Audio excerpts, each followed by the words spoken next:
ពីនាងស្រឡាញ់គ្នាយូរយូរទៅគង់តែអង្ចិនដោយសារតែ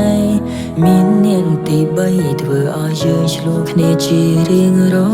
ល់ថ្ងៃឆ្លងយូរយូរទៅគង់តែប្រែជានាងដទៃវ័យវ័យក៏ទៅបាញ់ចំដោយសារតែបងជាមនុស្សសាវ៉ា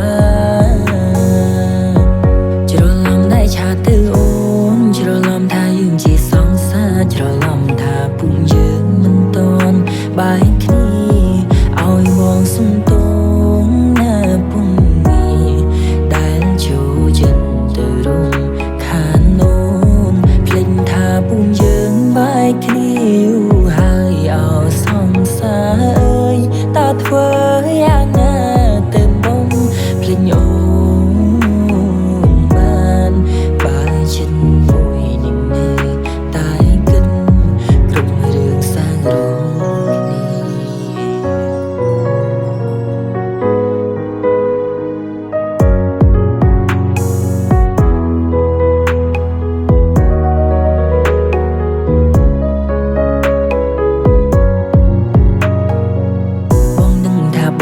តែងតែធ្វើឲ្យមិនឈឺចាំឈឺស្ទើរស្ទើរស្លាប់ក៏ព្រមបងមានអ្នកទី3ពីពេលនេះតទៅបងសន្យាថានៅមើលថែស្រីតើយើងអាចត្រូវគ្នាវិញបានទេច្រឡំតែឆាទៅអូនច្រឡំថាយើងជាសង្សារច្រឡំថាពុំយើងមិនតន់បែកគ្នា